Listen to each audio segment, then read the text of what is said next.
అది ఏంటి ఇక్కడ చాలా మంది ఉన్నారు. ఇక్కడ ప్రోగ్రామ్ జరుగుతున్నట్లు ఉంది. మనం చర్చిని బాగా డెకరేషన్ చేసే స్టేజ్ మీద చూసుకుంటే మన ఇక్కడ జడ్జి గారు ఉన్నారు, మన డిఎస్పీ గారు ఉన్నారు, మన నియోజకవర్గమైన ఎమ్మెల్యే లోకేష్ గారు ఉన్నారు, మహిళా మండలి అధ్యక్షురాలు ఉన్నారు. అసలు వీళ్ళందరితో మాట్లాడి క్రిస్మస్ అంటే ఏదో తెలుసుకుని మన ఎన్సీసీ ఛానల్లో పెడితే మనకి చాలా మంచి పేరు వస్తుంది.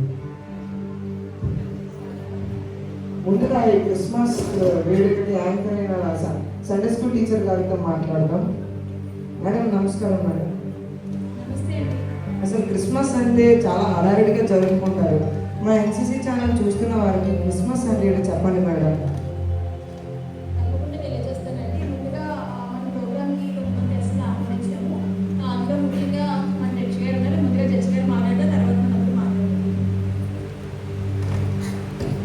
సార్ నమస్కారం. నమస్తే అండి. సార్ అసలు క్రిస్మస్ అంటే చెప్పండి సార్.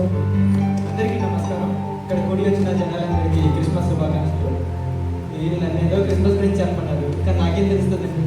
కానీ నా ఉద్దేశంలో క్రిస్మస్ అంటే ఒక గొప్ప పండుగ. ఈరోజు యేసుక్రీస్తు పుట్టారు కాబట్టి క్రైస్తవులందరూ క్రిస్మస్ జరుపుకుంటారు. మేము ఎలాగైతే మనుషులు తప్పు చేస్తే న్యాయం తీర్పిస్తామో, అలాగే యేసుక్రీస్తు కూడా మాకు న్యాయం తీర్పిస్తారని క్రైస్తవులందరూ అంటారు. సో ఆయన కూడా మా అలాగే న్యాయం ఉంటారండి.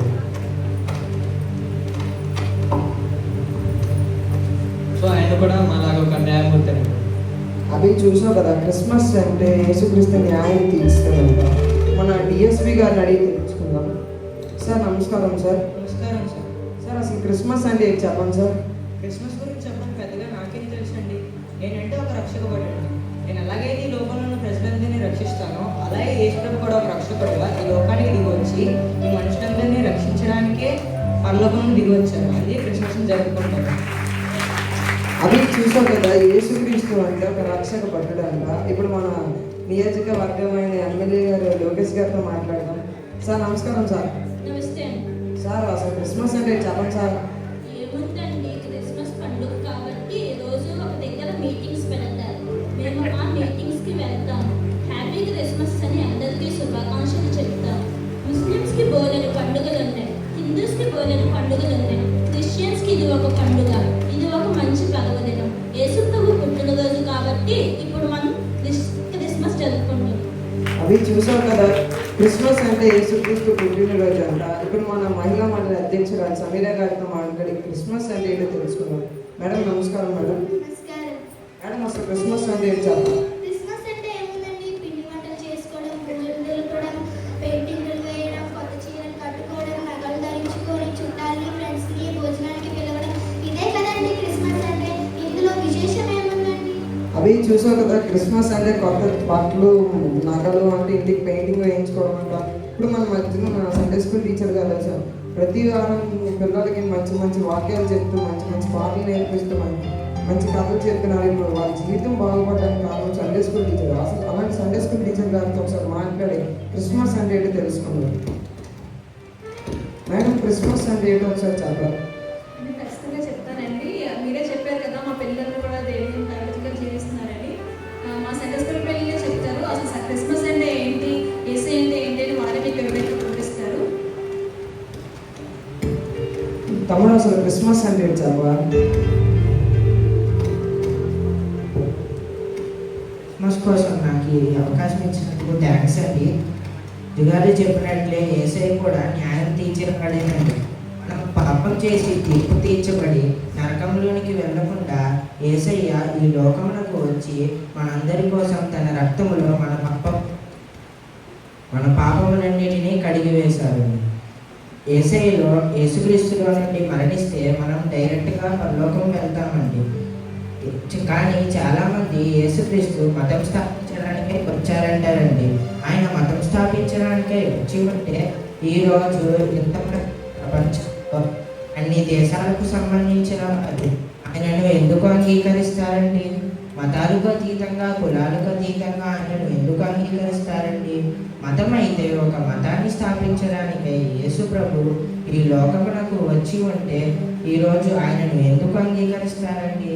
యేసయ్య మనందరి కోసం వచ్చారు కాబట్టి ఈరోజు ప్రపంచమంతా ఈ క్రిస్మస్ వేడుకలను చాలా సంతోషంగా ఆయనను ఆరాధిస్తూ, ఆయనను స్తుతిస్తూ చాలా సంతోషంగా జరుపుకుంటాము.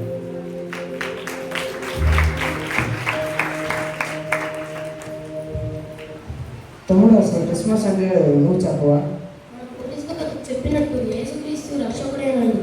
యేసు అంటే రక్షకుడు అని అర్థము. యేసయ్య మన కొరకు తన ఆఖరి రక్తబొట్టు వరకు మన కోసం దారపోశారు. తన 2 చేతులకు మేకులు కొట్టారు, తన కాళ్ళకు మేకులు కొట్టారు, తన తలపై ముళ్ళ కిరీటం పెట్టారు, తన మొహంపై ఉమ్ము వేశారు, తనకి దాహం వేస్తే చేదు ఇచ్చారు, కొరడా డబ్బలతో కొట్టారు. ఇవన్నీ యేసుక్రీస్తు మన కోసం భరించారు. అందుకంటే యేసుక్రీస్తు పాపాల నుంచి మనందరినీ రక్షించడానికి వచ్చారు, ఈ లోకానికి వచ్చారు. ఘనంగా జరుపుకుంటున్నాం.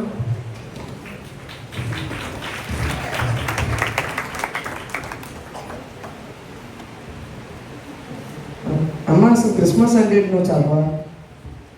క్రిస్మస్ అంటే క్రీస్తు యేసును ఆరాధన చేయడం. ఇప్పుడు మన మహిళా మండలి అధ్యక్షురాలు గారు చెప్పినట్టు క్రిస్మస్ అంటే కొత్త బట్టలు వేసుకోవడం, నగలు కొనుక్కోవడం, పిండి వంటలు చేసుకోవడం కాదండి. యేసుక్రీస్తు తనకున్న మహిమను విడచి పరలోకం నుంచి భూలోకానికి వచ్చారు. తన రక్తంని మన కోసం ఇచ్చారు. ఆయనకు కృతజ్ఞతగా నేను ఏమీ ఇవ్వలేను, కానీ యేసయ్యను మనసారా ఆరాధిస్తూ ఆయనకి ఇష్టంగా జీవించడమే. అదే క్రిస్మస్ అంటే.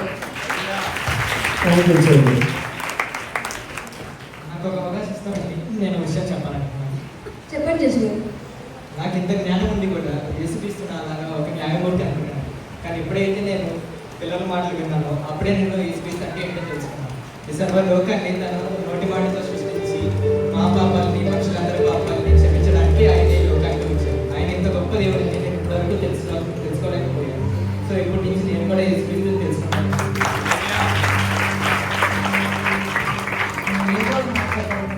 చెప్పండి. నేను కూడా అదే చెప్పాలనుకుంటున్నాను. యేసు ఇంత గొప్ప దేవుడని, నరకం నుండి మనుషులందరినీ కాపాడడానికి వచ్చారని నాకు ఇప్పుడే తెలిసింది. ఆ నిత్య నరకానికి మన పాపాల వల్ల వెళ్ళకుండా తన ప్రాణం ఇచ్చి తన రక్తంతో మనల్ని కడిగాము. ఆయన దగ్గర నా పాపాలని ఇప్పుడే ఒప్పుకొని ఆయన నా దేవుడిగా అంగీకరిస్తాను. నాకు అవకాశం ఇస్తారండి, నేను కూడా ఒక మాట చెప్పాలను. అవునండి చెప్పిన రోజుకే మీటింగ్ పెడితే క్రిస్మస్ అన్ని పండుగల్లో ఒకటే అని ఇప్పటి వరకు అనుకున్నాను. కానీ క్రిస్మస్ పండుగ కాదని, క్రీస్తు మతం స్థాపించడానికి రాలేదని, ఇది ఒక మతం కాదని, పరలోకానికి మార్గమని ఇప్పుడే నేను తెలుసుకున్నాను. నేను యేసు క్రీస్తును నా సొంత రక్షకుడిగా అంగీకరిస్తున్నాను.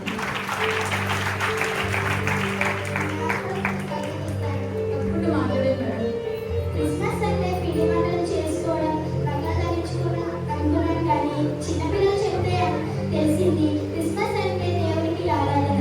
నేనైతే నగలు ధరించుకొని ఈ క్రిస్మస్ పండుగకు వచ్చాను, కానీ దేవుడు మాత్రం తన సమస్తాన్ని కనుగొన్న మహిమను విడిచి నా కోసం, మనందరి కోసం ఇక్కడికి వచ్చారు. కాబట్టి నేను కూడా యేసుని సొంత రక్షకుడిగా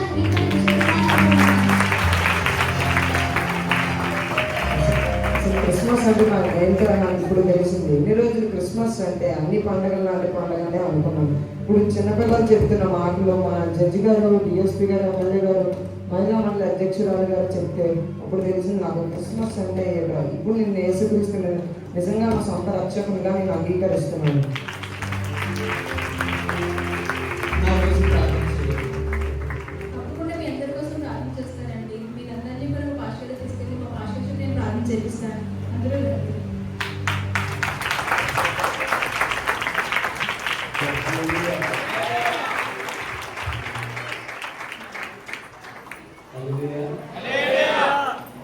సరే, వాళ్ళని అడిగారు, వాళ్ళు ఏదో చెప్పారు. పిల్లలు వేసి చక్కగా సండే స్కూల్ చెప్పిన టీచర్ చెప్పిన పాఠాల ప్రకారం క్రిస్మస్ అంటే ఏంటి అనేది వాళ్ళు తెలియజేస్తారు. హల్లెలూయా. స్కిట్ బాగానే చూసాం, చప్పట్లు బాగానే కొట్టాం, చాలా బాగుందని కొంతమంది పర్లేదే కొంతమంది అభిప్రాయాలు అనుకున్నాను. కానీ నా ప్రశ్న ఉంటుంది, ఇదే ప్రశ్న మీకు ఎదురైతే క్రిస్మస్ అంటే ఏం చెప్తారు? స్కిట్ వర్క్ చెప్పడానికి బాగానే ఉంది, మనకి ఎదురైతే క్రిస్మస్ గురించి మనం ఏం చెప్తాం? హల్లెలూయా. అందరికీ పండుగలు ఉన్నాయి, మాకున్న పండగ ఒకే ఒక పండుగ చెప్తాము. హల్లెలూయా. అసలు నేను ఎప్పుడు అనుకుంటాను, క్రిస్మస్కి పండగ అనే పదం జోడించడమే పెద్ద పొరపాటు ఏమనిపిస్తుంది. ఇది పండగ కాదు, ఇది ఆరాధన. నేను మన బైబిల్లో కలిగి ఉన్నాను. పండగ మనిషికి మధ్యలో జరుగుతుందేమో, ఆరాధన మనిషికి దేవునికి మధ్యలో జరుగుతుంది. అన్ని పండుగలకి అందరూ ఇస్తారు, అన్నీ ఇస్తారు. నాలుగు చూస్తే వ్యాపారం జరుగుతూ ఉంటాయి. ఇంకే ఈరోజు మాట్లాడుతున్నాను. ముందు కొంత ప్రోగ్రామ్ ఇస్తాం, భోజనాలు పెడతాం, బిర్యానీ పెడతాం, చికెన్ పెడతాం, బహుమతులు ఇస్తాం, గ్రీటింగ్స్, రకరకాలు అన్నీ ఉంటాయి. హల్లెలూయా. కానీ నాదొక ప్రశ్న, క్రిస్మస్ అంటే ఆరాధన కదా, యేసయ్యకి ఏమి ఇచ్చాం? అదే ప్రశ్న. హల్లెలూయా. క్రిస్మస్లో యేసయ్యకి ఏమి ఇచ్చాం? జ్ఞానులు ఆరాధించారు, దేవదూతలు ఆరాధించారు, గొర్రెల కాపర్లు ఆరాధించారు, ప్రవక్తలు ఆరాధించారు, ప్రవచనాలు ఆరాధించాయి, అధికారులు ఆరాధించారు, ఆఖరికి దెయ్యాలు కూడా దేవుని ఆరాధిస్తారు. హల్లెలూయా. సో మనం ఇచ్చేది యేసయ్యకు, మనం ఇచ్చేది ఆరాధనలో, లేకపోతే క్రిస్మస్లో ఏదైనా ఉందా? సో ఇంకొక ప్రశ్న ఏంటంటే, మనకి ఎదురైతే క్రిస్మస్ అంటే ఏంటి అన్న ప్రశ్న మనకి ఎదురైతే మనం చెప్పగలిగే సమాధానం ఏమిటి? తెలుసులో ఒక మాట చెప్తాను, క్రిస్మస్ అంటే ఎవరైనా అడిగినప్పుడు మనం చెప్పే సమాధానం వారి మనోనేత్రాలు వెలిగించే విధంగా ఉండగలుగుతారు. ఒక మాటలో చెప్పినా, 5 నిమిషాలు చెప్పినా, 10 నిమిషాలు చెప్పినా వారికి సత్యం అర్థమయ్యేలాగా ఉండగలగాలి. దేని అమ్మాయి కలుగుతారు. ఈ సమయంలో